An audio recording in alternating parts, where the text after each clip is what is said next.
members of the public about the security situation in our institutions of higher learning. And as a result of which, the JCPS cluster, in support of Minister of Higher Education, has held an engagement with the student leadership of various institutions of higher learning. And this is an ongoing process of engagements with key stakeholders in the education sector and other relevant role players in an attempt to find a solution to this challenge. Government recognizes the legitimacy of the issues raised by students with regards to access and provision of free quality education for the poor who cannot afford. However, in pursuit of this noble undertaking, the JCPS cluster wishes to emphasize that acts of violence, intimidation, and destruction of property will not be tolerated. It is important to note that government has made great strides towards the realization of this noble ideal of expanding access to higher education for students from poor and working class backgrounds. To this end, for the 2017 academic year, government has ensured that poor students who receive assistance from NSFAS, middle class and missing middle, don't pay any fee increase. Students from families with family annual income of up to 600,000 rands will not pay any fee increase. Government has further recommended to universities that the fee increases should not exceed 8%. The subsidy will benefit almost 70% of all undergraduate students in universities and colleges. And in some universities, of course, this will cover more than 90% of students. South Africa, ladies and gentlemen, is a constitutional democracy with a comprehensive legislative framework that provides, amongst other things, for gathering and protesting in a peaceful and lawful manner. Government recognizes and respects the right to freedom of expression. We would, however, like to warn all protesters that Section 16, subsection 2 of the Constitution of the Republic of South Africa does not extend this right to incitement of imminent violence. We appeal to the leadership of students, parents, and all stakeholders to work together with government to dissuade students from committing acts of criminality that may result in criminal records which may jeopardize their future prospects. Fellow South Africans, the JCPS cluster genuinely believes that the challenges that confront our society in the wake of the #FeesMustFall protests do not in any way diminish our collective responsibility towards the safety and security of one another. We urge members of the police to always act with maximum restraint and ensure that their conduct is always beyond reproach. We equally appeal to the students to work with our law enforcement agencies in ensuring that these protests are peaceful. The National South African Police Service leadership is today engaging provincial commissioners to firm up plans to secure the protests, the public and private property, students and members of the public generally. We will continue to update our nation on work that government is doing to normalize the situation at institutions of higher learning, thereby allowing for the academic program to continue. End of statement. Thank you very much, ladies and gentlemen. Ladies and gentlemen, members of the media, thank you very much. I will take the first round of questions. Are there any takers? Everybody? PNCA? Please, we know the ritual when we engage. Thank you very much. Pauline Gambi from ENCA. In your statement, Minister, you say that acts of violence, intimidation, destruction of property will not be tolerated. Exactly what steps will be taken against those who then continue to act in such a manner. But having said that, I'm sure you'll be aware of the one incident that has really got the country talking, and that is that of Rhodes University. Many saying there that the students, and what we saw on video, were students who were really just expressing their anger towards police personnel, but not really confronting them or throwing stones. But there seems to be quite a lot of force from the police's side in handling those students. How does the police ministry respond, and what kind of message? Yes, you say in your statement that police should exercise maximum restraint, but has that incident, or could that incident perhaps cause you to maybe apologize for what has happened there? And just lastly, therefore, we saw at University of Johannesburg security guards, private security, really overreaching in as far as their mandate is concerned. Where does the law, or what does the law say in as far as how private security in the country should handle themselves? We note, of course, that the university has apologized for that incident, but from the law enforcement side of things, what are the perimeters for private security? Thank you, Claudia. Griselda? Good afternoon. I'm Griselda Lewis from SABC Television. I don't see anything in the statement pertaining to what exactly are the plans that are being put in place at this juncture. Are you planning to beef up police within these institutions? Because as far as we understand, students are saying that they're going to continue with their protest action. And the second question very much relates to what Blade Nzimande said with regard to the private security. Is there any talks perhaps that are being held at this stage to try and outline the role of these security personnel within these various institutions? Because the sense that we're getting is that the security agents at these universities, employed by the universities, are sort of agitating the situation on these, because students feel that they are being intimidated on premises of higher learning. Thank you, Griselda. Any taker? Minister. No, thank you very much, ladies and gentlemen. The South African Police Service, in executing its duty in enforcing the law, has got to be always guided by, firstly, our Constitution, the limitations that are expressly contained there in Section 16, subsection 2, which basically does recognize, yes, the right for any one of us to protest, but then, of course, within certain boundaries and limitations. And, of course, the question of responsibility having got to be taken around that.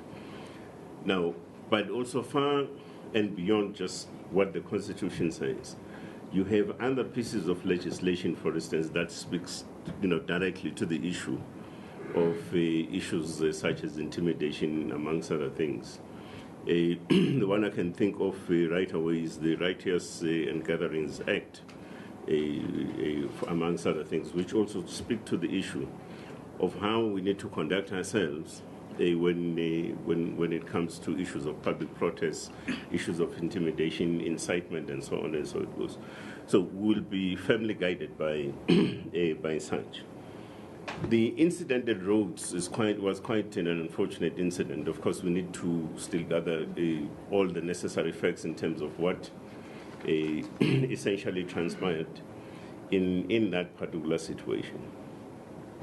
And it is for that reason also that in the statement we are making two particular points almost equally. The first one is that the manner in which we have got to act as the police service, for instance, we need to act within the context of the law, but also with restraint.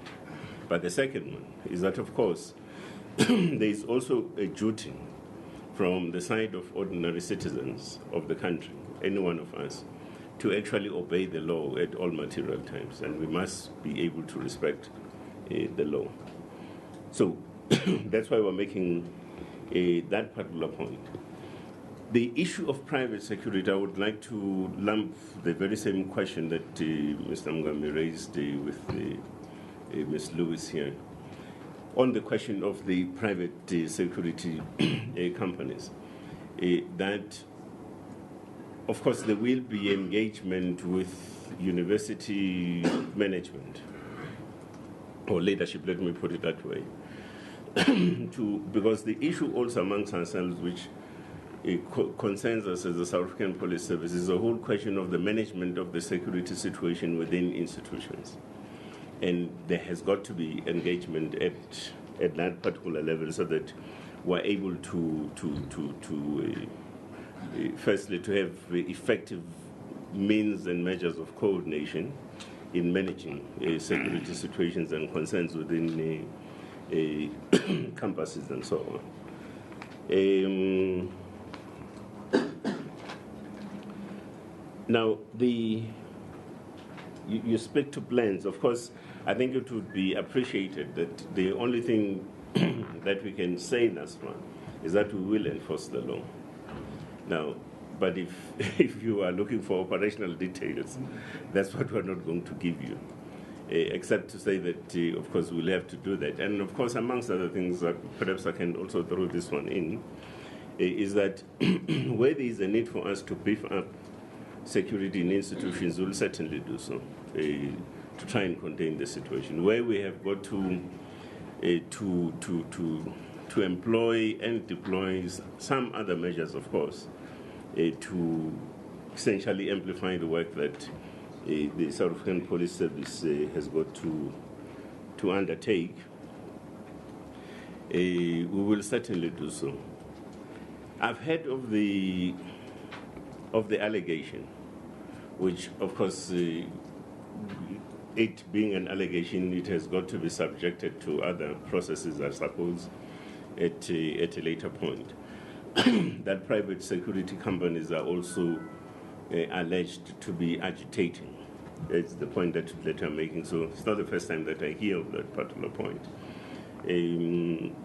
But if you are expecting me to say that is true or not true, certainly I'm not going to be able to satisfy that and be able to say that.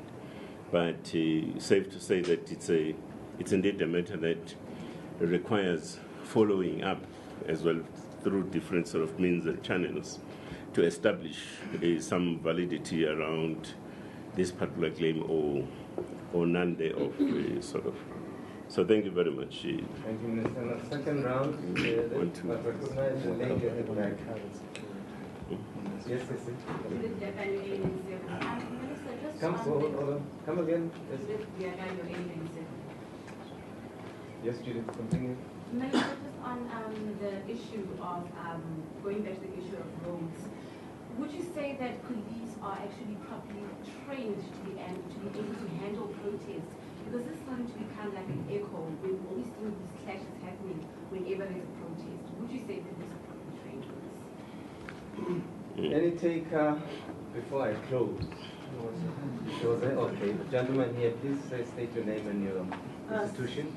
I see that you also, with the student leaders here, have you resolved that to stop the current process going on in institutions? West University recently held a poll. 70-something% of the students voted to go back to class. Some are saying they will continue their protest. What's the overall discussion with the various student leaders here? Are you asking them to halt the protests, or are they adamant that they're carrying on with the protest since they're here? And lastly, Minister Nzimande, what is happening with the call for free quality higher education? Are you addressing the issue? And when is the time frame that the students are demanding that free quality higher education? Are you going to implement it? Because in my understanding, the students are not calling for a no-fee increment. They are calling for the implementation of free quality higher education. We understand that the Fees Commission is going on, but when are you addressing the time frames and the time issue that they are calling for? And the last question to the students leaders here, are you truly in control of the students who are protesting, or are you just an elite leadership that is not addressing your core members on the ground? You've seen other leaders like Mutabo Dlamini say you guys are not representing them. Is that true? Thank you. Thanks, Jacaranda. That was a mouthful. Thank you. Thank you. I'm Sigi Madia from News 24. Thanks for taking my question. Just two very quick questions. One is for the Minister of Intelligence. I just wanted to get the role of intelligence. Quite often the intelligence community is criticized for being reactive and not seeing things before they happen. Very often adversity is being taught to schools and the likes. So I just wanted to know if there is a role in this particular issue. Secondly, for the student, because it's almost in line with what Samkela just asked now, are there concerns that going back from here, you'll be rejected because you agreed to meet with government? Thanks. Thank you very much. I'll allow the ministers to respond, and then I'll take Griselda and Tony as the last. Could I? No, we can let's. Let me just say that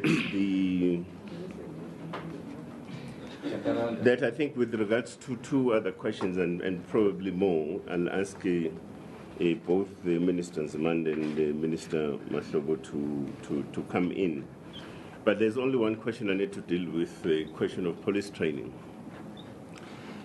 Firstly, just maybe two things about that. If that question is premised on what happened at Rhodes, it is also likely that that could be a wrong premise, because we still have got to interrogate all the facts in terms of what actually transpired there, besides what we see on videos and what has been flighted right across.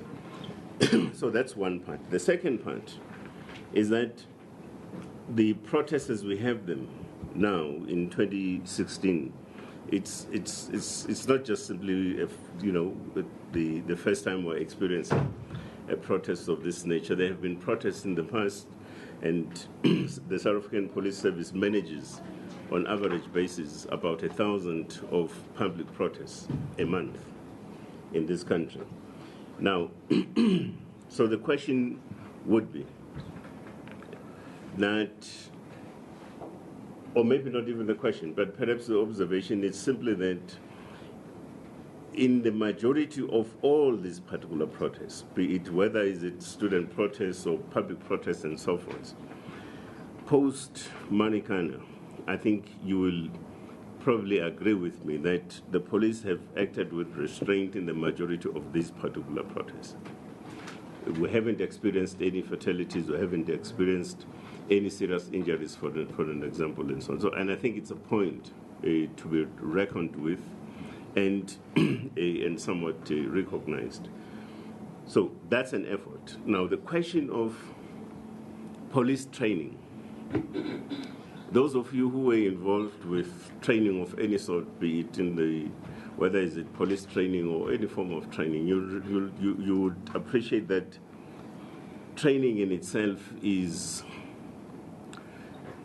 tends to be an evolving kind of program, if I can loosely put it across in that sort of manner.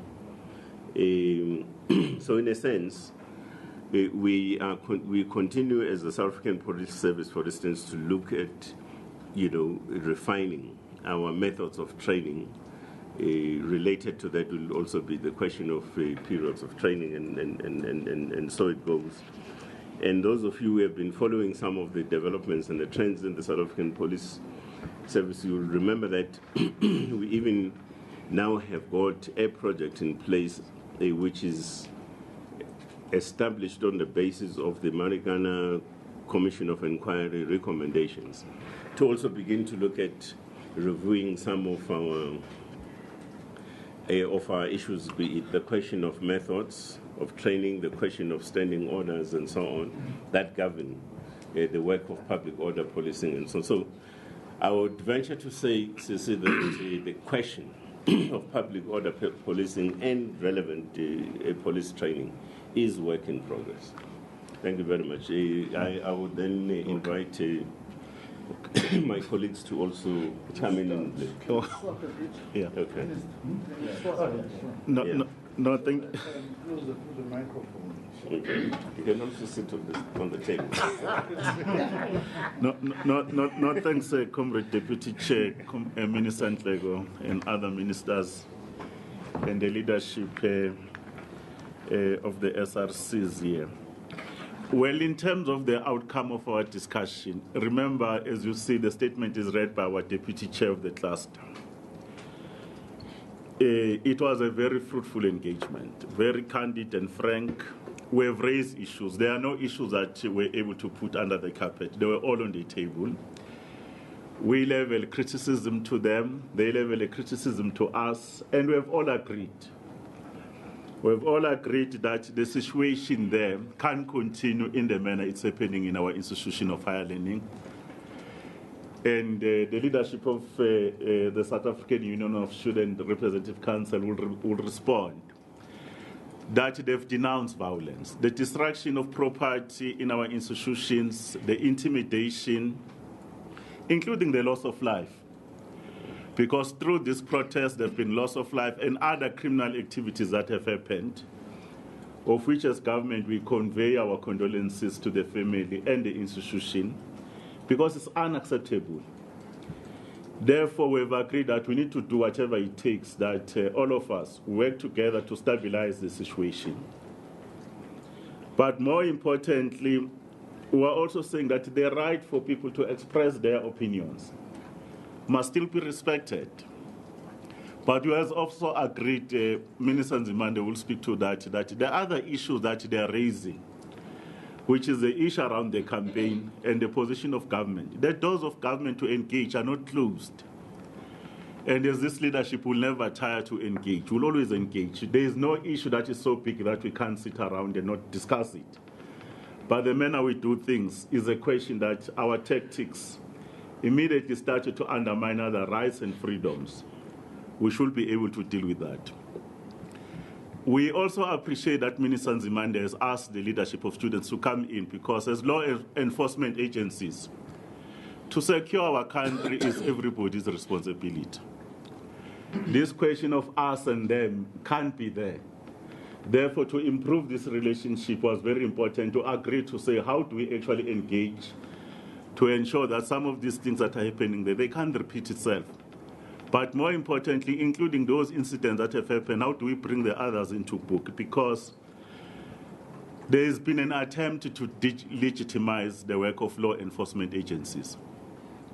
Like Minister Ntlego is saying, you know, sometimes we must be able to give credit where it is due. But equally, we must give criticism that is constructive. There are incidents where you can say probably there is an excessive force here. But no one is actually giving us credit that after so many incidents in this country, not a single live ammunition has actually been shot. And we've been able to calm a number of things. When you look at other democracies, you go to their airports, you go there, the things we get to be exposed to. But the relationship between us should actually be more mutual. It's the same question that Sid we are asking. Always saying, what is the role of intelligence? You know, before these matters, they become security matters. They become issues that our ability to engage. That's why even the role of vice chancellors communities to deal with issues on time. We've always been on record. We do have intelligence. When you have intelligence in this country, what do you do with the information? You give it to the leadership of those institutions so they can be able to be in a position to speak and discuss issues. We do interact all the time. If we have intelligence about someone who's planning something and the person has not committed a crime in terms of our laws, should we be harassing them? Or should we be doing interceptions of phones when citizens have not actually committed any crime? We know some of the activities that are happening there, and we know the persons that are actually agitating. One of the things that, as like Minister Ntlego was reading, we are saying the issues of students are very genuine, and this government is responding, it's trying to listen. But we're also sharing notes with them to say there are certain elements who are exploiting these things, who are no longer actually interested to support the genuine concern of students for other motives. And then we've agreed to say what are the processes are we going to do so that we can be able to alert each other so that these genuine struggles, they cannot be in a position to be hijacked. But don't expect us that if we gather intelligence, we must behave outside the boundaries of the law. We are a constitutional democracy, and we must respect it all the time. When you have intelligence, I can't call a press conference and name people. They have rights to, is to be able to coordinate so that we can be able to respond. Why would we actually be having a number of arrests we have? If state security, crime intelligence, and defense intelligence, we don't actually share information. We do. And a number of incidents where they've happened in the country, working with our own communities, because communities have been very assisting. Because security of our country is all of us responsibility. They share information, we should be able to do that.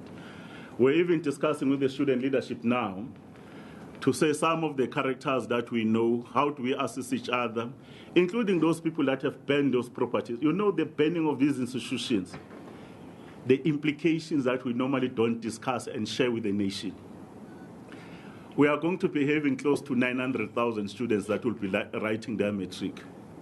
If this academic program can't proceed, what will happen to these numbers in terms of access and the trouble that Minister Nzimande will have? We don't discuss the implication that the little infrastructure we have, we need it more. And these are some of the issues that when we had actually our own engagement, we are sharing the implications of our own actions and how in a responsible way, together we should be able to provide leadership. I must bring it back to Comrade Deputy Chair. Thank you, Minister. Yes. Obviously, as government, we need to do all we can, working together with all the stakeholders to ensure that we restore the academic program in our universities. We are concerned, it's towards the end of the year, that we need to ensure that we complete the academic year properly. By so saying, we are not by any means suggesting that students have no right to protest, or a number of the things that they are raising, it means they are not correct. But we are urging them to go back to class for the following reasons. That we think that the many issues they are raising, they can be back in class and be continuing engagements with management or with government for that matter. We are on the same side with the students when they want free higher education for the poor and for those who cannot afford. And that's why we are also saying, with the President's Judicial Commission of Inquiry doing its work, let's give this commission to find a lasting solution to this matter. And for everyone who wishes to make proposals to go to the commission. Now, are we implementing free education? Yes. But we are not yet reaching everybody who deserves to be reached. For instance, NSFAS is going to be dispensing over 14 billion rands this year alone to assist many, many students in universities and colleges who are not going to be paying anything up front. The National Skills Fund, for instance, is funding full bursaries at 1.3 billion rands. We normally do not talk about that money. All those who are in scarce skills, engineering, etc. All medical students, by the way, who come from not even very poor families, many of them are paid for by government. That's part of government's contribution. They don't pay a cent.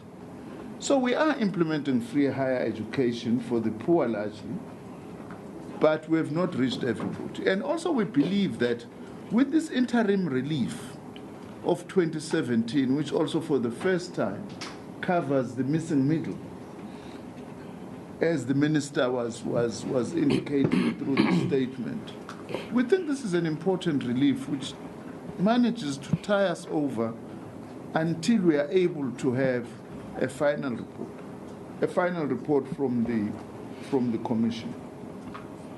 So it's for all these reasons that we urge students to go back. Going back does not mean that the issues they are raising are not legitimate. Thank you very much, Minister. I will give it to the student leaders in the front there. Question from CD.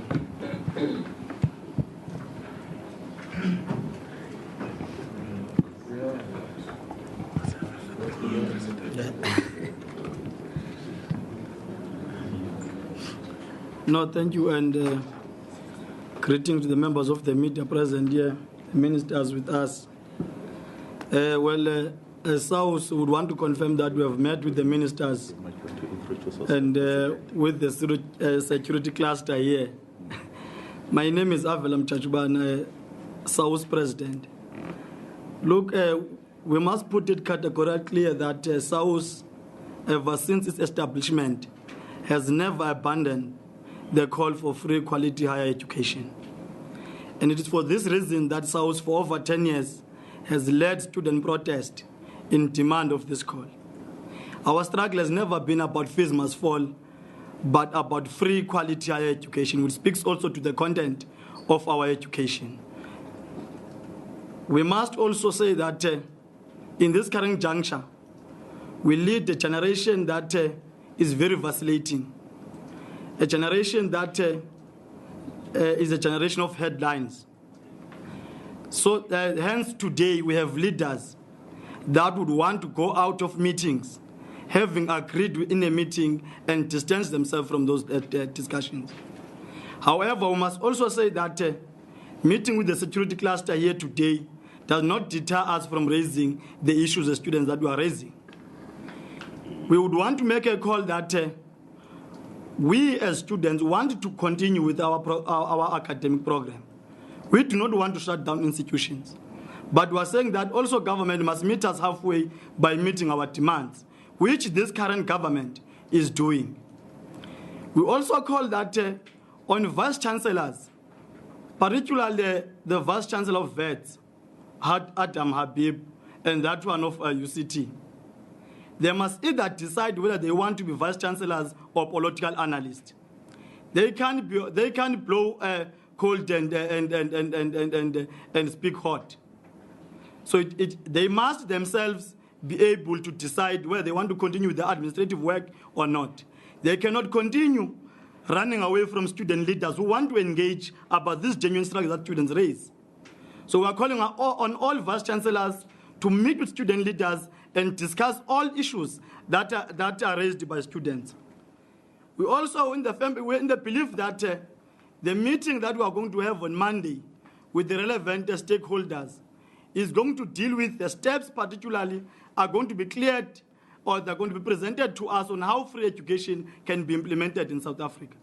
So we believe that the meeting on Monday with the stakeholders and the presidency, we also have the Minister of Finance, which also must present a framework on how the progressive tax is going to be, particularly on the private sector and the corporate. We would want also to put a blame on media that their narrow reporting is very worrying. The students, particularly from historically disadvantaged institutions, have been protesting over years. Now, it cannot be that the struggle of free education is a struggle of VETS and a struggle of UCT. It is a struggle that students across the country have been calling for and have been leading and are still leading today. So media must also report about the burning of cars and buses and assault on securities at UniZulu. It cannot be that you report only about the historical advantage institutions. We also made a call to the Minister of State Security that there must be an investigation on these NGOs, because we sense that there might be a third force element in our struggle that want to delegitimize our call for free quality education. They might come wholly to us because we are in need of assistance. Actually, we are vulnerable because we want the government to hear this call.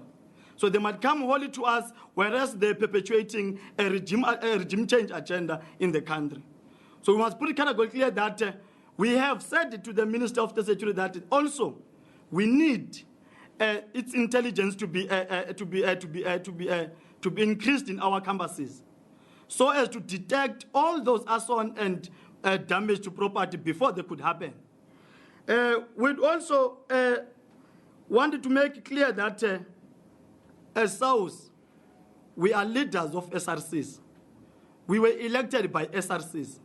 SRCs give us mandate, and we believe that that mandate is from students in general. It cannot be that some people who think that they are better, who perhaps don't even know or understand the call that we are talking about. Our call is not about fees must fall. It's that of free quality education. So those who think that they are going to impose themselves on students, they are not going to last. And we are going to support our SRCs against those who want to remove SRCs and put on interim committees to deal with fees must fall. We want to say if people want to lead, they must gain that with credibility, they must go on polls, they must be voted for and lead students. It cannot be, hence perhaps we also sense that there is a third force element in this thing.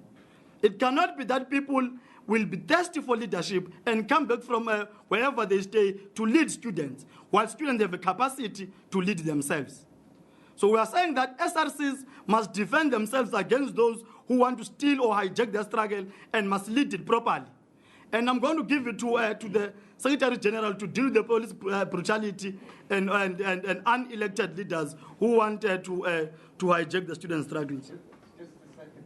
Thanks, President. Just for time purposes, the chairperson of the cluster has another engagement. I would like us to wrap up before he leaves. Thank you. Thank you. I think first thing first that we must acknowledge is that in as much as protests are happening in institutions of higher learning, vice chancellors must not behave like celebrities that are far away. In as much as a vet student must go back to class, but vet student must not be subjected to some polling or voting, as if Habib cannot go and speak with the SRCs and find long-lasting solutions. In fact, we're saying that polling situation of vets, we condemn it and we reject it with contempt that it deserves. Habib must stop being a populist, must come down and engage with the leadership of vets. Those who are saying they don't know SAUS and so on and so forth, we also don't know them because they're not SRC. So we don't need to be known by them for us to be credible leadership of students. The issue of police brutality and securities, we've made it clear here in front of the Minister of Police and State Security that we condemn the police brutality. If police want to go for a shooting range, they must find a field somewhere there and go and shoot, not us as students. We are not going to allow that thing to continue in our institutions of higher learning. Our institution of higher learning is not a military base or a parking lot for police vans and so on and so forth. Police stations are there. Police must go and arrest people who continue to rape our grandmothers in township and leave students alone. Thirdly, the issue of private securities bouncers. Universities cannot come here and say they don't have money while they are able to employ bouncers whom approximately they earn 500 per hour. And their sole responsibility is to come and assault students which are fighting for access to education, while even themselves as bouncers, they can't afford this education. Even themselves police, they can't afford to pay for this education, but they continue to shoot us. I will stop there for now, up until maybe there are some few questions that we'll need to clarify from student leadership. Thank you very much, Secretary. I'm worried about time. And I'll take this last question then. Thank you, SG, for your understanding. I'm not taking any further questions. You will have one. You can have one-on-ones outside, but. Why can't we prioritize those they want Minister Ntlele to answer? Because I'm worried about he's catching a flight. We're done, Minister. It's only the two comrades. We're done. No, thank you very much. Ladies and gentlemen, thank you very much. He agreed that the two. SABC television once again. Minister Nzimande, what now? These students are saying that they're going to continue with their process. Wits has put out this poll, which indicates that the institution is going to open on Monday. What happens now? Do these institutions remain closed? We understand you, we hear you calling for learners to go back, students to go back to the institutions themselves. But what must happen now? Firstly, to the student leaders, is it fair to say that, because I noted quite strikingly that you're saying you're dealing with, at this stage, with the leadership within the student movement that is vacillating. So is it fair to say that coming out of this meeting, you are not exactly agreed as student leadership that are sitting here and the ones perhaps that are standing at the back of us here are not agreed with what you are proposing. And also, Minister of Justice, Judge Dunstan Mlambo, this week, sitting on one of the cases relating to this protest, says perhaps there needs to be an example made of those that are torching property. So the question to you would be, is that something that you perhaps are now going to work hard to try and make sure that it happens, so that the destruction of property is stemmed? Are you agreeing that it is going to have to come with making an example of the students that burn property? And just lastly, the issue of third force element. It's been mentioned before, and it was mentioned by you, Minister of Higher Education, that perhaps there is now another element to this if students are not going to agree with what you had announced. It seems that SAUS is agreed to that. Call me, I don't know what, but is this some kind of tactic? Because SAUS does seem to agree a lot with what government is saying. Is this some kind of a divide and rule tactic on the part of government and SAUS? Thank you very much, Minister. Over to you. Yeah.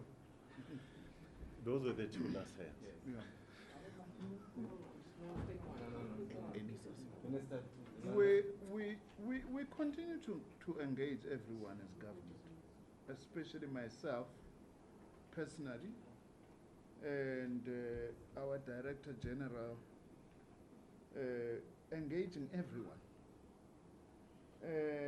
On Monday, we've called an important meeting of all the stakeholders, not only those who are within the system, the obvious ones, students, vice chancellors, workers, and so on.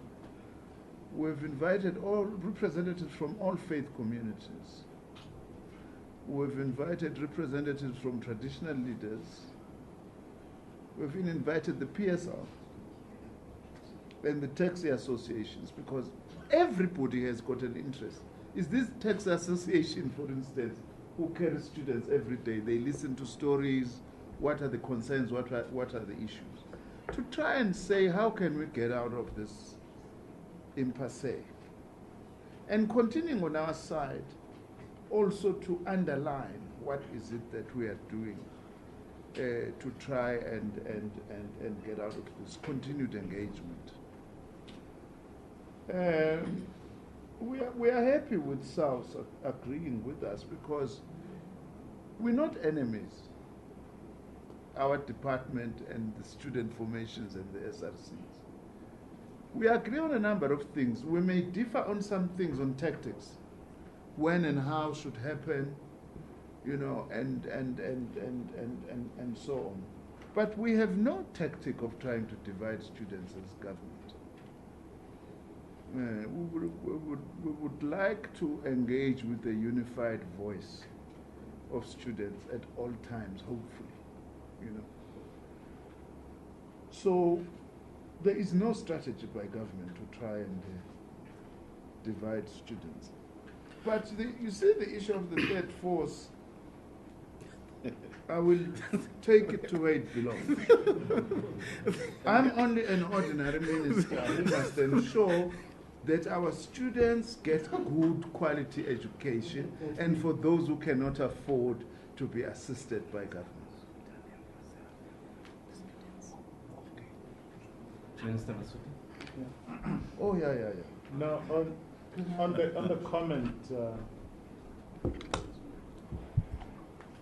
the comment said to be made by the Judge President of the Gauteng High Court, I just want to prefix it by saying I have not been privy to the statement, so I do not know the context, the full context, but nonetheless, I just want to start by saying that it is common cause that we all have to take responsibility for our actions.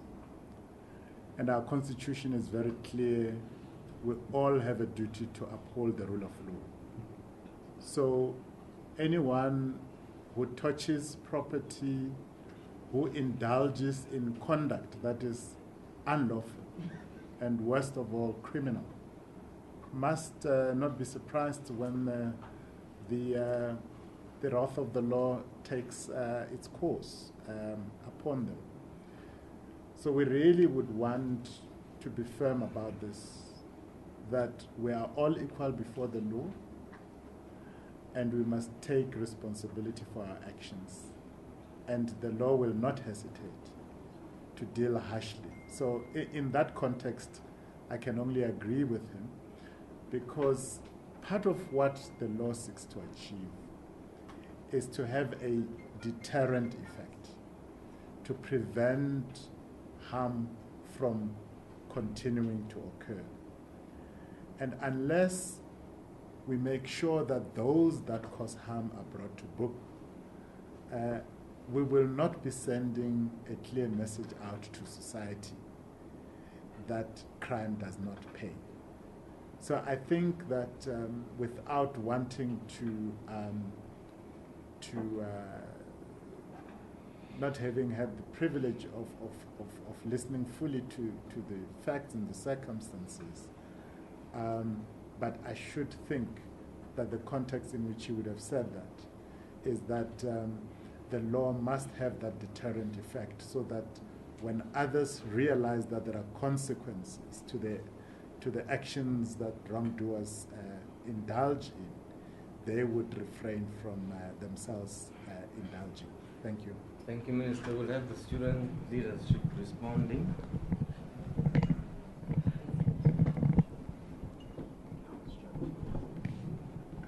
We must be fair.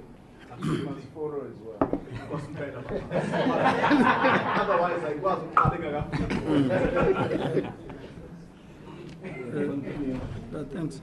Thanks. No, look, Xoli, as I put it earlier, that we lead at a time where headlines makes you a leader.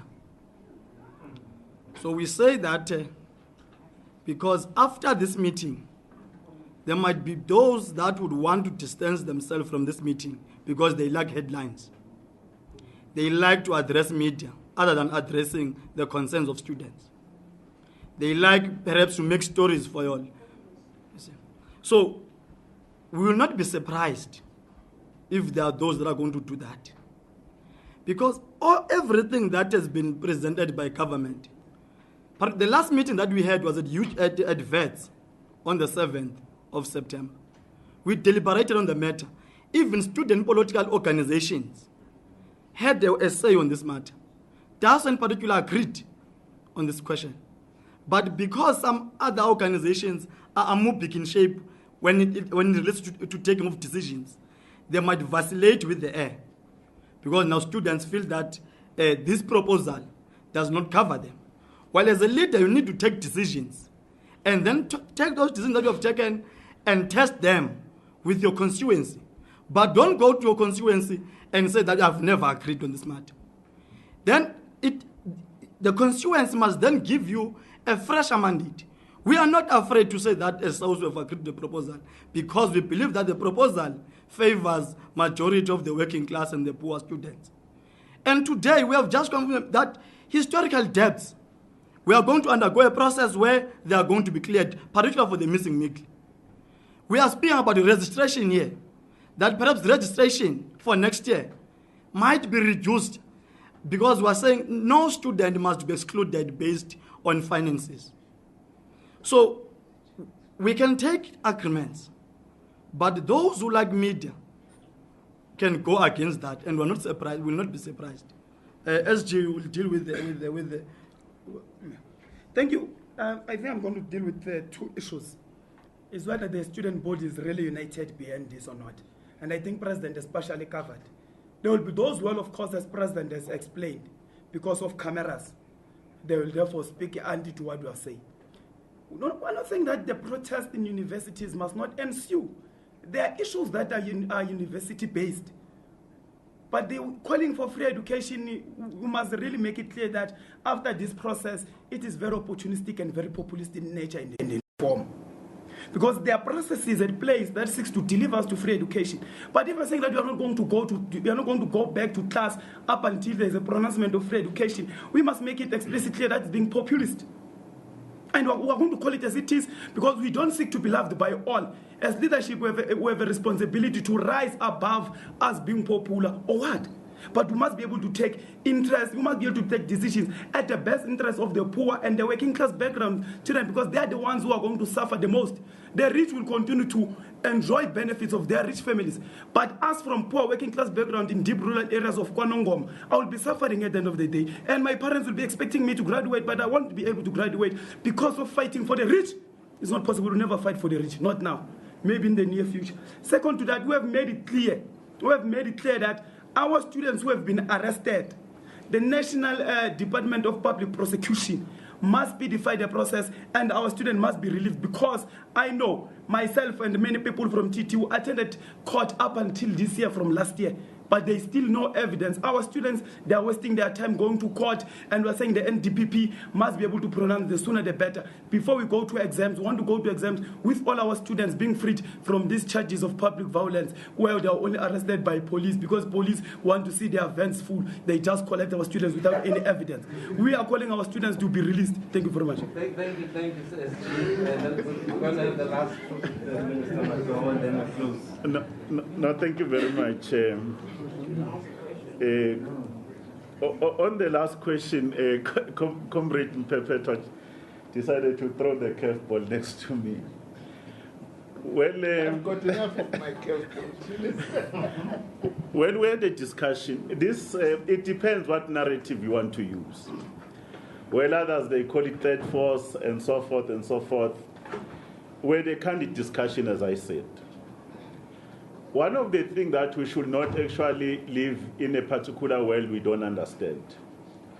South Africa as a state has its own challenges. And I've been on record. Remember when I gave my policy budget statement? Our country is under attack, like other countries, because of the geopolitics of the world. And we've raised that for you to actually attack a country, ultimately, and change a government in an unconstitutional way, you are going to engage through issues that actually can mobilize communities around them. Education is one of the issues I raised earlier this year. That education, an important issue that this government has made an apex priority, because it is a societal issue, it resonates with everybody. Students, this mission, I can call it, is their generational mission around free quality education. It's not actually starting with them. It started with generation before them, including ourselves, went through it. And no one has never said these matters must not be done. 1955, the ANC actually concluded through the Freedom Charter. Minister spoke about the Constitution. We spoke about the Kulwane Resolution of 2007, actually elaborated by the resolution of 2012 in Mangaung. There is no question about these issues. But when students are pushing these issues to say, government, we are moving much slower in as much as you have moved, but we think we need to put more, actually some energy to you to actually deliver on your promise. There are certain elements, and we have agreed with students, they are coming to them as Samaritanians. These people who are wage drivers, they come there as if they wanted to assist students. That's why the president, when he was saying that there are certain sectors of our society that we must keep an eye on them. It's not that we're not keeping an eye on them. I'm also actually the issue around the NGOs. I'm on record. NGOs, they played their part in our revolution and our freedom. They will continue to do so. But there are NGOs, I said, you can go and visit them now here in Midrand, in Johannesburg, Cape Town, everywhere in Durban. How securitized they are. Students, when we're discussing here, they say, but government, if you don't alert us that we're dealing with certain elements within our own communities that whose objectives are beyond what we are actually fighting for. And we've agreed to say we will find a mechanism so that we can alert them. We don't want people, when people are busy on a program of regime change, that students become collaborators, either wittingly or unwittingly. It's happening all over the world. Countries are in trouble. We'll name them. It has happened. And this important issue, which is an important issue for our people, it can be used for other means. And therefore, we're very clear when we have a discussion there. You have seen, even in this particular protest, the student leaders, they've tried their level best to drive this thing in a manner that is more organized within the law. But there are certain examples where people that are not even students, called agent provocateurs.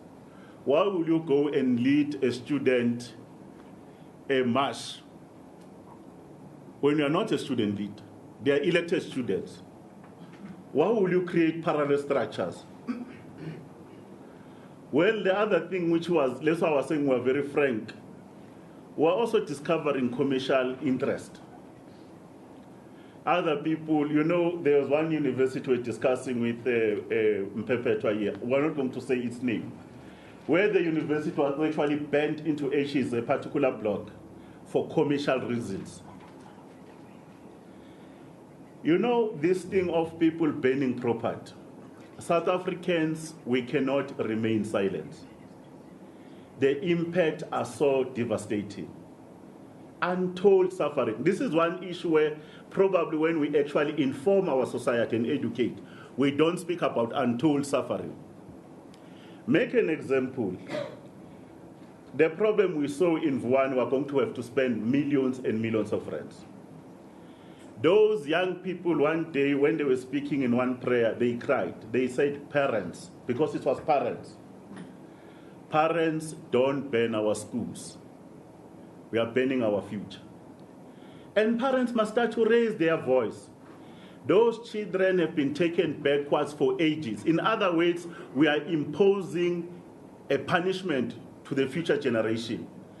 I was making an example about these universities. The judge is correct. We must all be actually raising a voice that we must send a signal. You ban a public facility, we are banning our future. Why will you ban a clinic and deny people an opportunity to actually access medical facilities, which is a right to healthcare? You ban a library, you ban other facilities that are there. They are not in abundance and there's no money. Why would we actually say those people must not be taught a lesson? They must be taught a very harsh lesson. Imagine these students, some of them, they're studying with grandparents' pension. It's the last month. They've sold everything, certain parents, that this person must graduate this year. We are saying we must ban that university, they must not go back to class. Where will that grandparent get the money for next year? These are some of the conversation we don't make. The impact of our action. It looks so nice, big news when we report. But ultimately, what do we want to achieve? We must be able to say who we are, what do we stand for as a society, and how do we want to be characterized as South Africans. I thought I must be able to come to that point of Comrade Masuta because I will support it. And if we have evidence, we'll actually push that they get the maximum sentence in terms of our own laws. Because if we don't do that, this kind of lawlessness is going to continue, and these individuals are very few. They can't continue to intimidate our people. Thank you, Chair. Thank you very much, Ministers. Thank you to the student leaders. Thank you to General Masemola. Thank you very much to the media.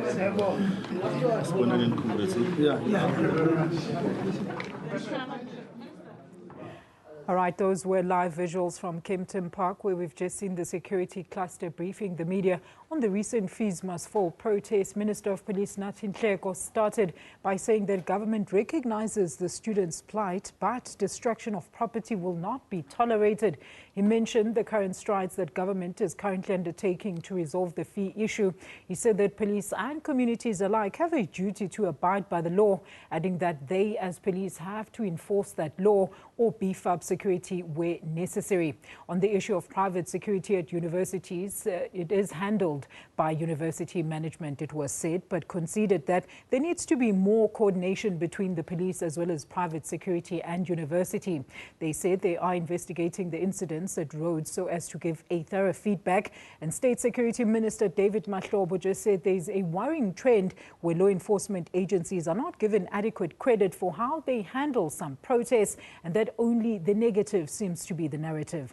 Minister Blade Nzimande said academic programs need to be restored, and that is what government is working around tirelessly. He urged students to go back to class while their issues are being attended to, also adding that they must await and engage with the Fees Commission on their current concerns. Let's take a quick ad break. I'll be back with more news.